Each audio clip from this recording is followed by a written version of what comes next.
Guest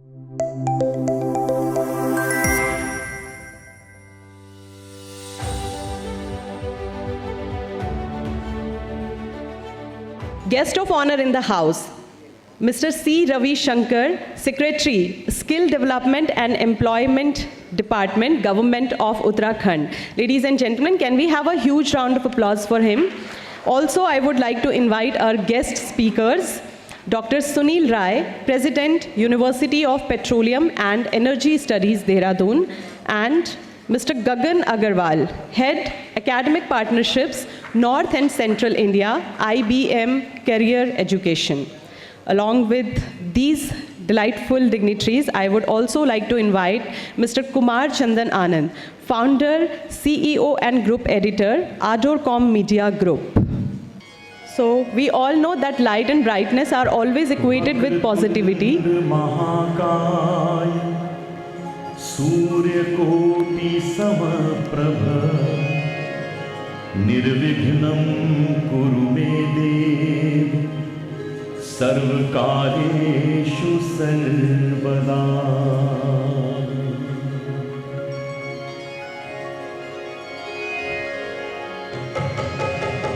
Vakratunda महाकाय सूर्यकोटि समप्रभ निर्विघ्नं कुरु मे देव सर्वकार्येषु सर्वदा।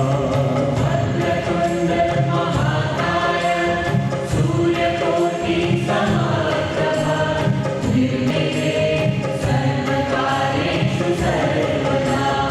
वक्रतुंड महाकाय सूर्यकोटि समप्रभ। Energy Studies, Dehradun, and Mr. Gagan Agrawal, Head, Academic Partnerships, North and Central India, IBM Career Education. All right, please put your hands together as we extend a warm welcome to all our respected honorable guests on board by presenting them a bouquet and a shawl. Ladies and gentlemen, come on. Please put your hands together. Thank you very much, sir, for joining us, for taking time out and being here. A huge, huge round of applause. I request Kumar and Chandan Anand sir to kindly welcome Dr. Sunil Rai, President, University of Petroleum and Energy Studies, Dehradun. Thank you very much, sir, for taking time out from your busy schedule and joining in. Can we have a huge, huge round of applause, everyone?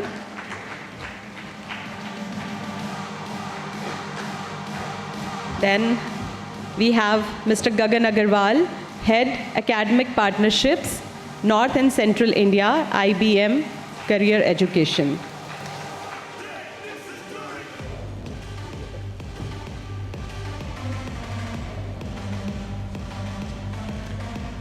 A big, big round of applause, everyone, and thank you very much again to you, sir, for joining us for this very, very grand event.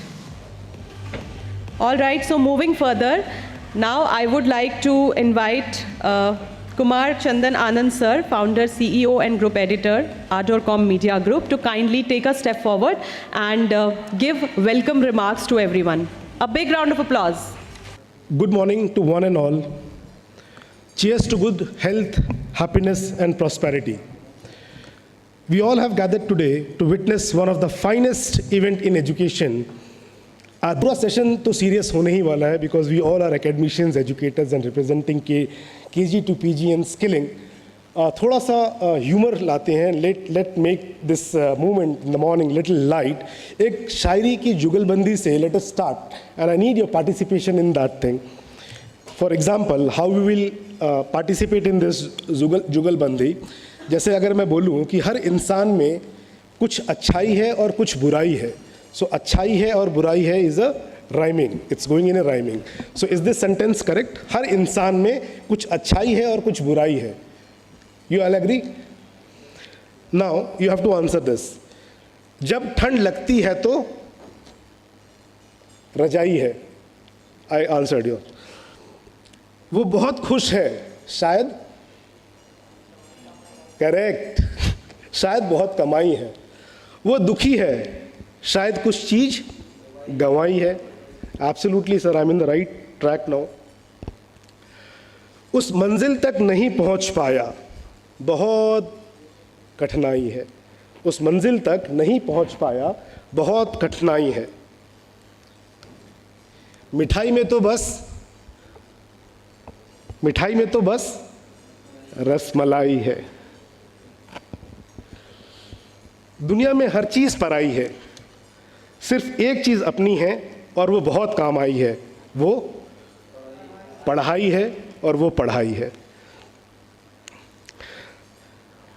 Or to make little bit of more, I, Kumar, Chandan, Anand, the founder, CEO, and group editor of ArdorComm Media Group, welcome our guest of honor, C. Ravi Shankar ji. He is the IS officer, Secretary, Skill Development and Employment Department, Government of Uttarakhand.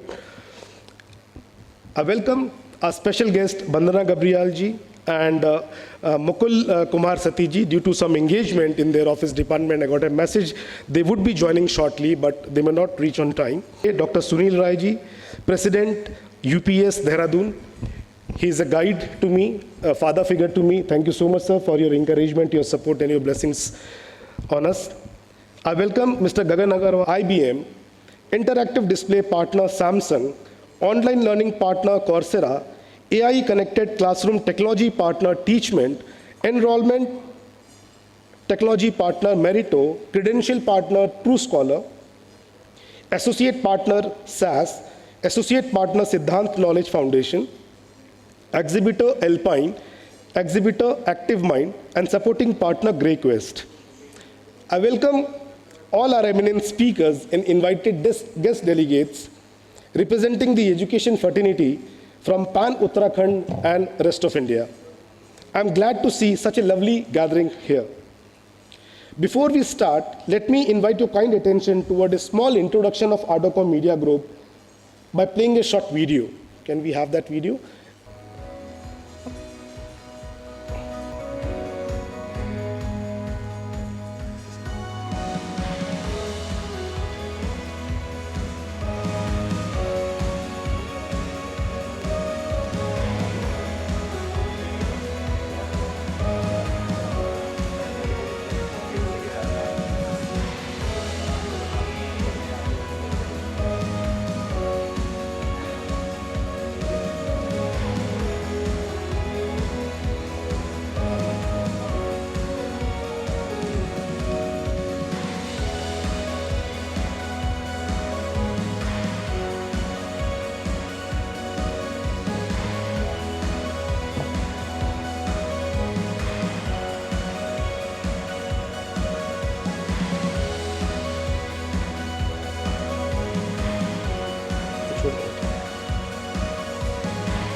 Thank you.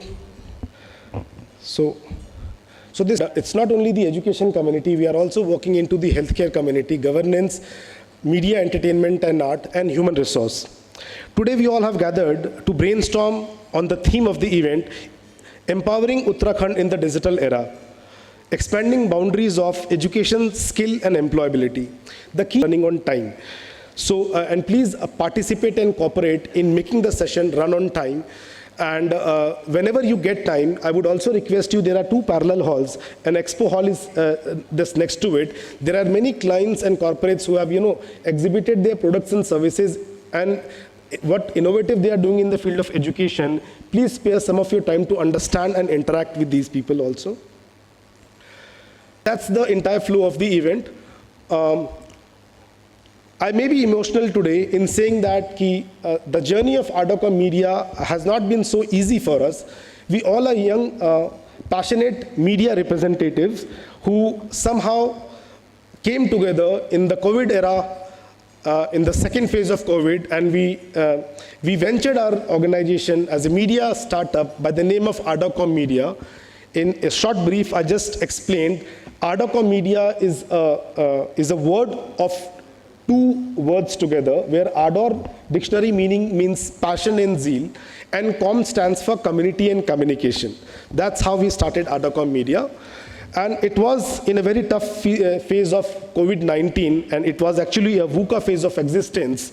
And through that, we have sailed across, which was so VUCA, you must be aware of, the word symbolizes volatility, uncertainty, complexity, and ambiguity. And this is how we have learned to reskill ourselves, upskill ourselves, and this is what new normal we are calling it today.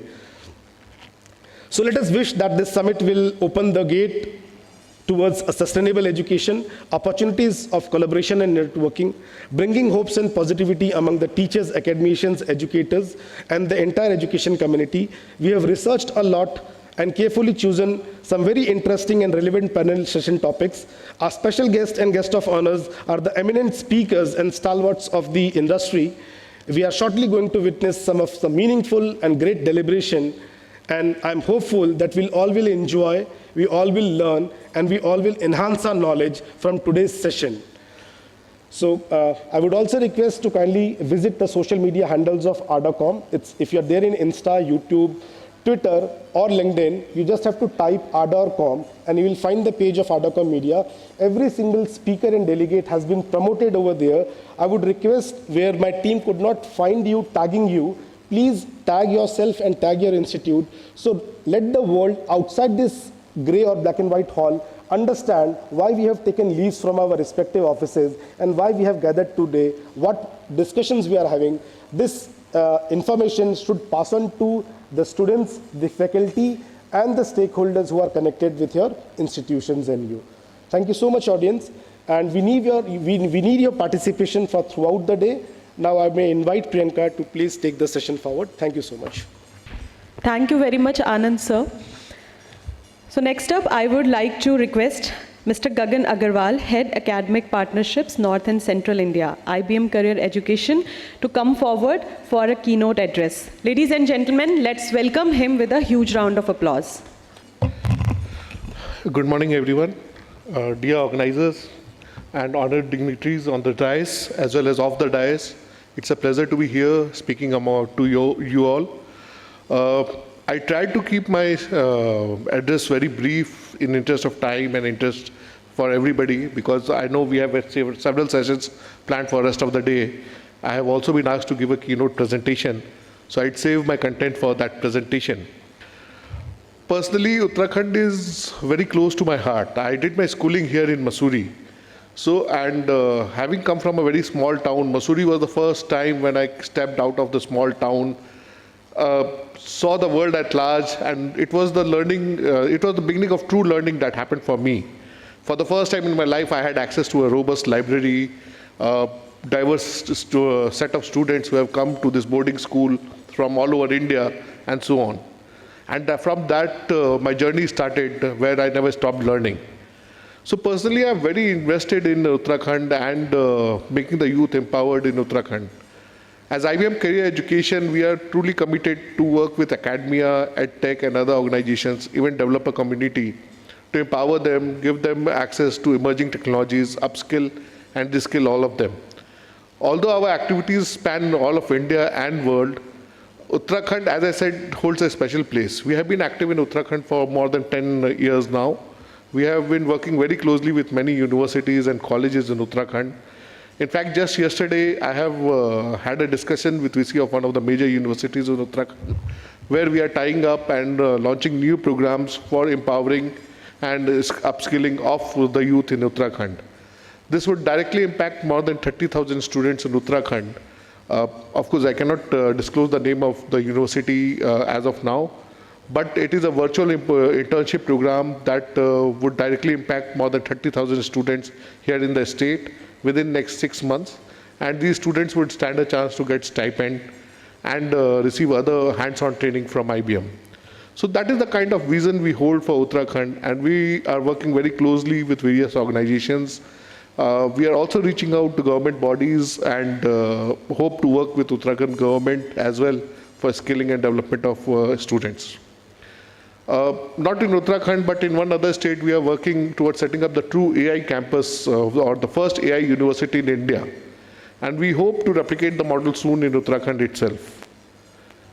Uttarakhand itself has a lot of potentials. Our studies show that while we have a large catchment of students, many of the students who want quality education today have, unfortunately, they step out of the state and go elsewhere to study, starting right from Himachal or Delhi to other states in southern India.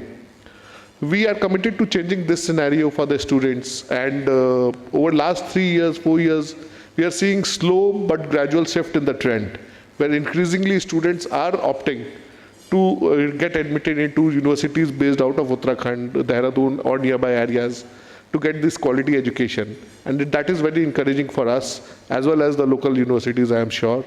And we hope to work with all these bodies to keep the momentum going. With that, I end my address for today. Thank you so much. Thank you so much, sir. Now I am inviting another guest speaker, Dr. Sunil Rai, President, University of Petroleum and Energy Studies, Dehradun, to take a step forward for keynote address. A big round of applause, everyone. Vande Mataram, good morning. At the outset, I would like to thank ArdorComm Media and Chandan and his entire team for giving this opportunity to us to be here to deliberate on something very, very important. So thank you very, very much for organizing this wonderful event in this great city of Dehradun in Uttarakhand. I would also like to pay my respect to my fellow speakers, Ravi Shankar ji, Secretary Skills, Gagan from IBM, and of course Chandan here, all the other dignitaries who are present in the hall, and also my respect to the first panel. We had some very elevating discussion that we have heard at that point of time. So thank you very much. That said, I would like to stick to the theme, and I would like to compliment Chandan and his entire team for this theme that you have worked out. Empowering Uttarakhand in digital area. Expanding boundaries of education, skills, and employability. I think every word is measured and every word has its own significance and importance. The Secretary is present here at Uttarakhand. It pleases me to report that we were the first state to implement NEP. That happened when the Honorable Minister of Education, Dhan Singh Rawat ji, had come to UPES, my university, and it was at that place that before anybody in the country could think of, we had set out the guidelines in the state, and all the vice chancellors were present, and we took a vow that we will go ahead and implement NEP. So that has been the track record of Uttarakhand. We always remain ahead of times. We are having another meeting on the 19th, the Secretary Sir is aware, on inviting the academia, industry to Uttarakhand and join our efforts. And Gagan also mentioned that he is already working on a plan to skill the large number of youth. So at Uttarakhand, we are very fortunate that the team thinks very vibrantly. When I am saying team, it's the government, the educationists, and above all the society. I mean, we now can boast of one of the finest centers of learning in the country. Masuri, you talked about. The largest number of universities per square feet, per square kilometers would be in Dehradun. We are already more than 12 universities in the city of Dehradun. I'm talking of the private universities. So coming to the theme, the first part of expanding boundaries. And the first boundary is the word mentioned is about expanding boundaries of education. And we truly believe in it. Education actually started from this place called Devabhumi, when all the Sant and all created the knowledge which actually percolated down to the entire country and humanity thereafter. And therefore this expansion is expansion in not only in terms of geography, but in terms of learning. Frankly speaking, in NEP there is a provision that a learner can learn from anywhere, anytime, from anyone and anything that they want to wish. So there is a porosity as far as learning is concerned. Because in our society we don't believe in creating walls, we actually believe in creating connections. And these connections are that once the child started learning, somewhere down the line the child starts feeling that, oh, I am at the wrong place. I joined engineering, but actually I was meant for sociology or psychology. There should be a way of expanding out of that wall and picking up. And we are actually working here in Uttarakhand in providing that kind of flexibility for a learner to go on. It's not only about flexibility of ideas of learners, but it's also about geography. It was mentioned in panel number 1 that as a nation we call ourselves educated when our villages and remote places are educated. It's a kind of challenge in Uttarakhand. You know, when you go to Pauri Garhwal and you go to places, these are not easily accessible. The only way is if the learner can't come to you, you go to the learner. And when this has to happen, it can only happen through digital means, and IBM is working on it.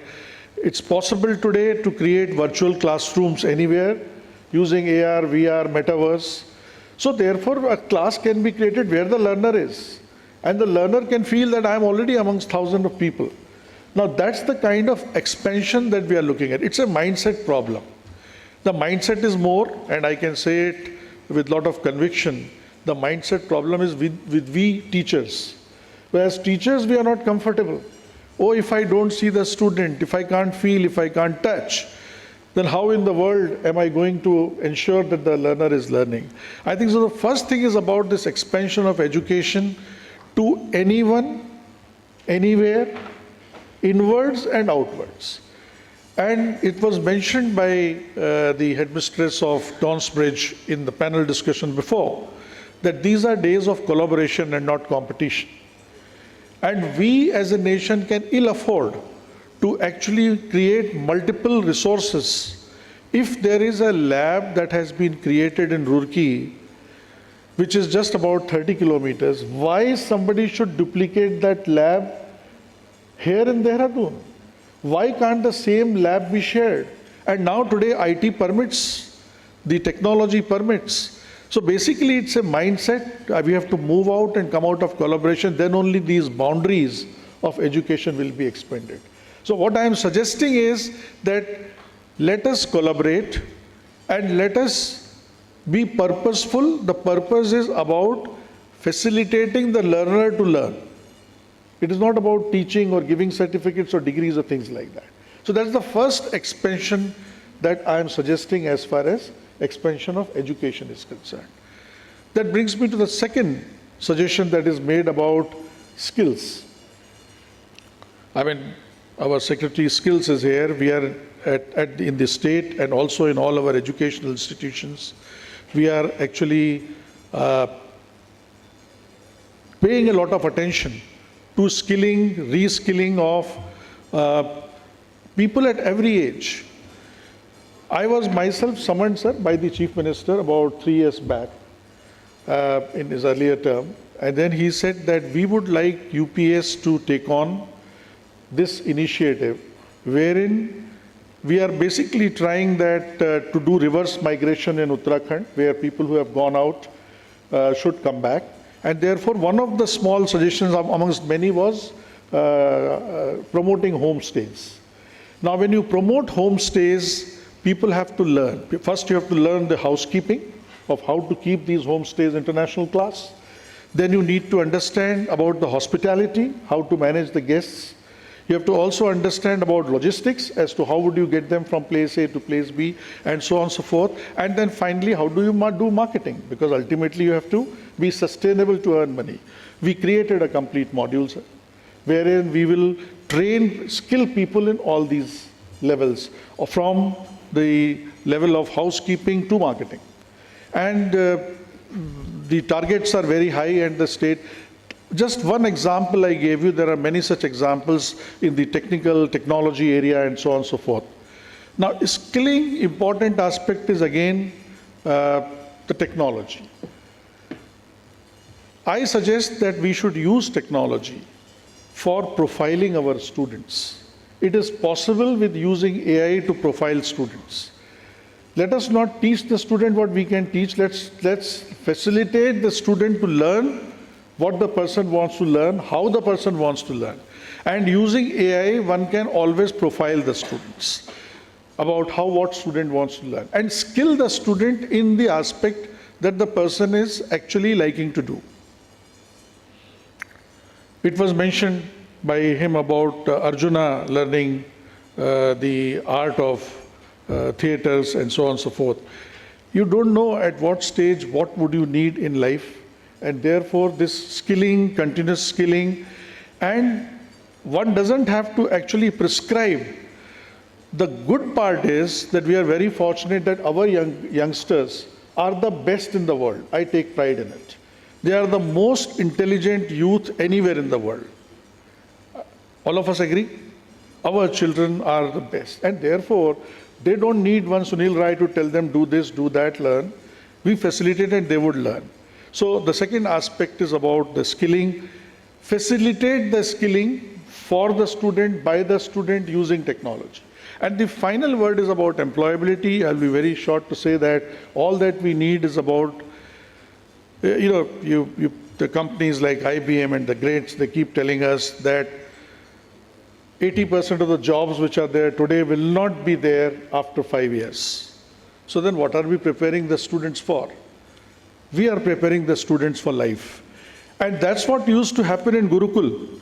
In Gurukul, they were being trained to be citizens and lead life, understand life, and find their solutions.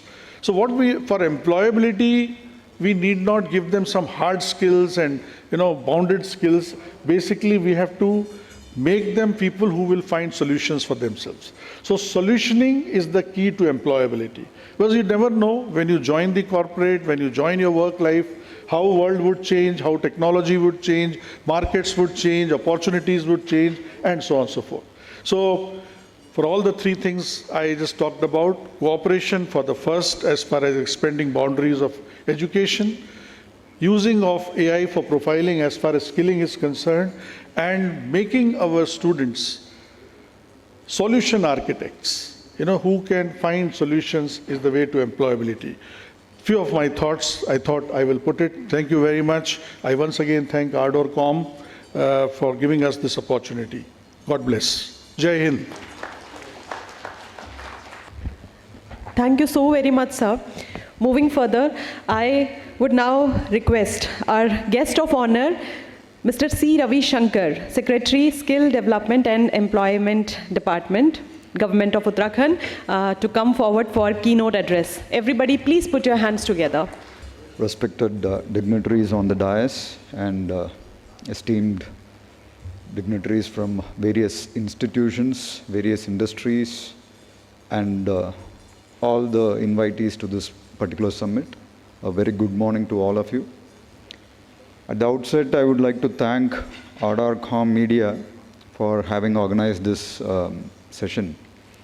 In fact, such sessions are very essential to keep ourselves aligned with the objectives that we have. When we talk about the particular theme of today's event, the fundamental necessity to discuss all these and the urgency to discuss these comes with the demographic dividend that we presently possess. And there is a very serious urgency to tap the potential. If not, After some time, you must be aware, like by 2041, we may be attaining the peak of this dividend. So if we don't make our youth employable, the same advantage that we have today will turn out to be a huge problem and crisis for the entire nation. So we can't afford to miss this opportunity. It is not like we have an opportunity and if we utilize it, maybe we become superpower or we have a good, future. So it doesn't stop with that. If we don't do this, the consequence would be very bad. So we have to realize that first of all. With that realization, all such discussions that we have today or that we have been having for several years before, and we will be having such discussions in the future also, all these discussions should be based on this particular realization. If we don't use this opportunity, there is a crisis awaiting for the future. And I'm sure with all this collective spirit to keep all of us on the right track, we won't regret in the future. Our future generations will be prosperous. I fully believe that, because almost all the stakeholders at least have understood this particular essence, and the government of India has put forth this vision of Amrit Kal by 2047. So it all coincides with this particular demographic dividend and the golden opportunity that we are having right now. With that background, if we ask ourselves, if we introspect ourselves, are we on the right track? Have we done sufficiently essential efforts? So the answer would be, certainly we have done numerous efforts, a few efforts we can be really proud of, and all across the globe we are leaders in several aspects. But certainly what we have done is not sufficient enough to be very, relaxed. Even now, a lot more needs to be done. Just compare our neighbor, China. The way we both started our progress before a few years, we were on similar lines, we were on similar levels. But today, can we say that we are comparable in most of the aspects? Definitely no. They have reached to a very different level because they have got the priorities right long back. They utilize their demographic dividend in the right way. So we need to emulate that. We need to get motivated with that particular success. Though the models may be completely different, but the track should be similar. They focused on skills. A holistic perspective was adopted right from even nursery level. Their skilling starts, and the skilling programs that we are perceiving, I think definitely needs a lot of improvement, and NEP is one solution for that. NEP has at least given us the right guideline to have the right perspective of having the holistic approach to this particular issue. So with that particular comparison, we need to fundamentally change a few things. First of all, we need to evolve a culture which respects quality. We should not tolerate mediocrity and inefficiency.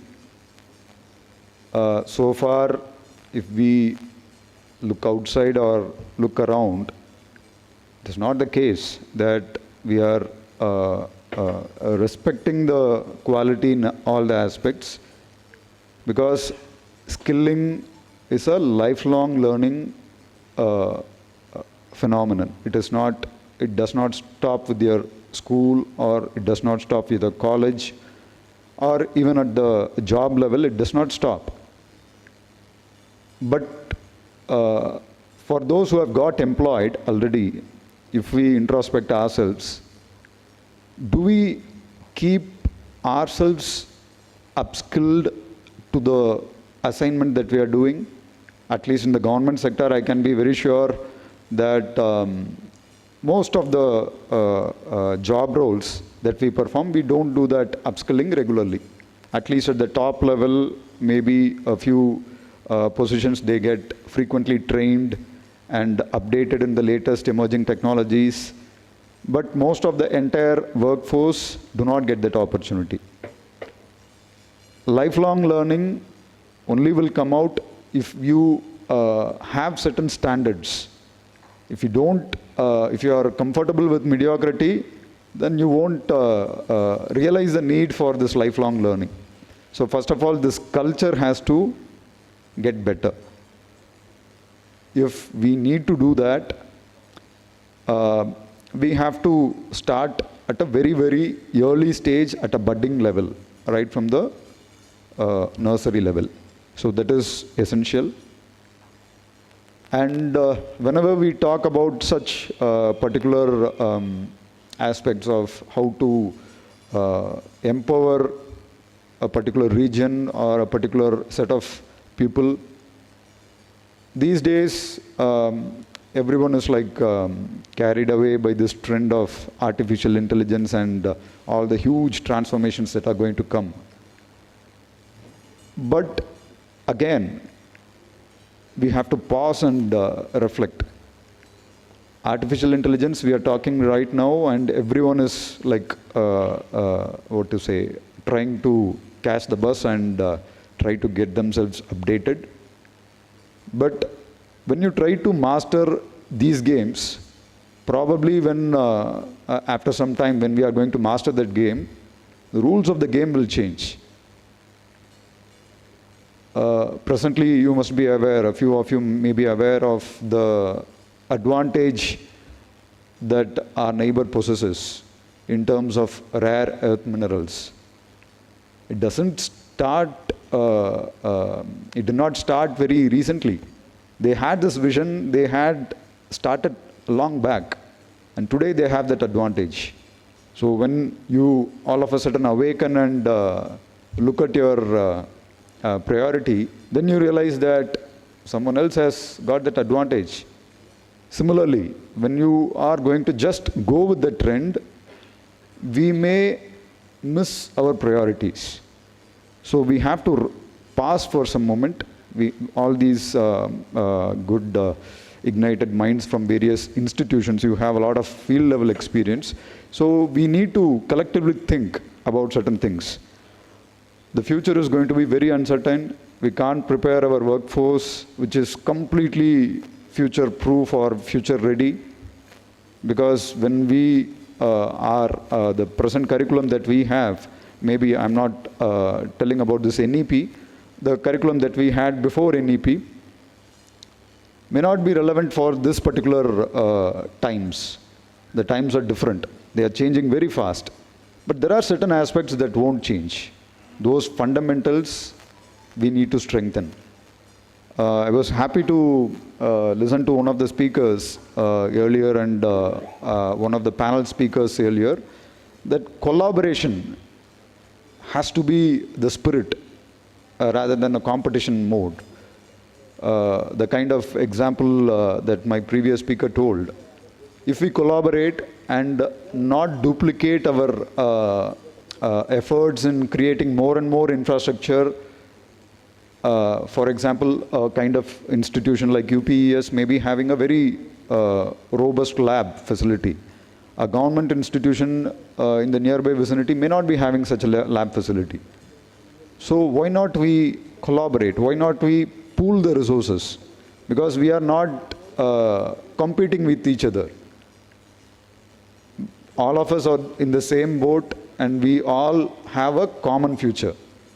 So if we realize that collaboration is very essential, and fundamental life skills like critical thinking, analytical thinking, problem-solving approach, teamwork, ethics, empathy, all these things will always be relevant.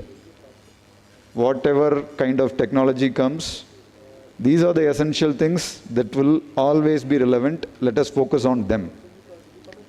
If we create a society which nurtures and nourishes and respects these fundamental abilities, then you need not worry. Whatever changes come, you will be standing rock solid. Or else, the superficial approaches won't stand the test of times. So we need to understand that. And when we think about the efforts that we need to do, the immediate actionable points, I think earlier the panel discussion also gave some good suggestions. I believe every panel that is going to discuss today will come out with a lot of such useful suggestions.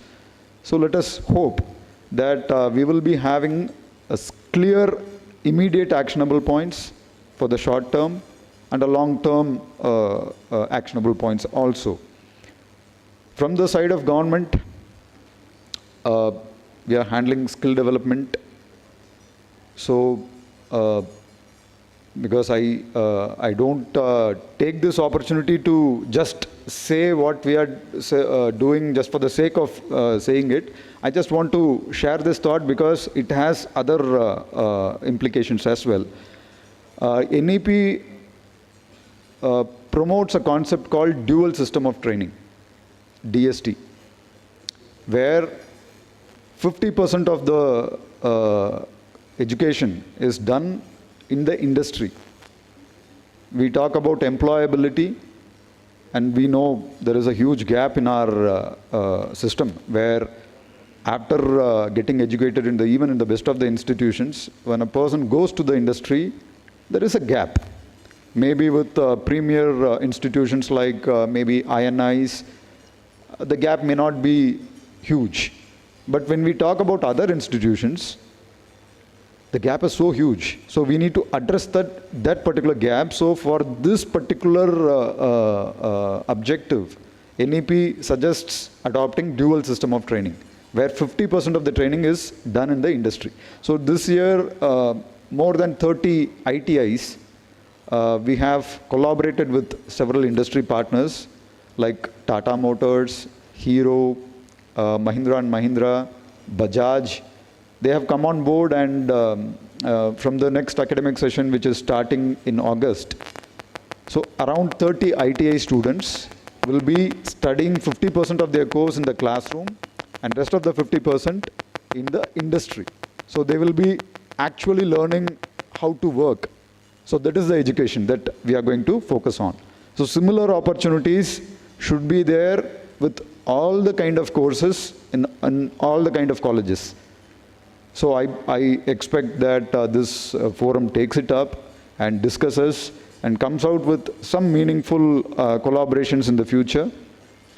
And one more initiative that I wish to discuss here, just for the sake of inculcating the foresight that we need to have. Right now, as I talked about this demographic dividend, the opportunities that are awaiting Indians across the countries come with the kind of requirement of the language training. One has to be knowing the language wherever they are going to work. For example, Japan and Germany have been hiring a lot of elderly caregivers and nurses. So we had trained a few people, and around 60 odd people have got the placement. But based on that experience, we learned a thing, that to learn the language at least 1 year or 2 years our candidates are spending after their graduation. Once we realize this, we are starting language courses right from the first year onwards in nursing colleges, in the government nursing colleges for now, but even for private colleges, we will be coming out with a scheme, because right now the capabilities that we have to educate students is a bit limited. The Doon University has a kind of school of languages. So with that available limited capabilities, we are focusing on teaching our students right from the first year of their graduation. So when they complete their graduation, they'll be readily employable, because obviously they are learning nursing, and all these professional courses, you must be aware, they have this dual system of training already imbibed. They are attached with hospitals. They learn the job going to a kind of actual environment. So this model, I think, has to be replicated across different sectors.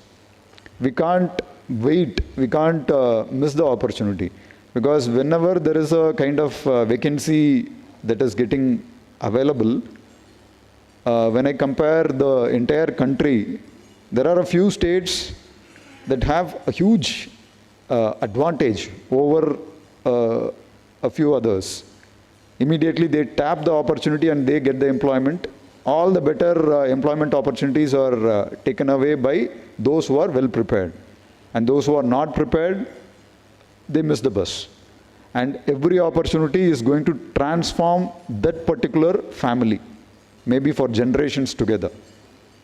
And here we are not talking about migration which is coming out of distress.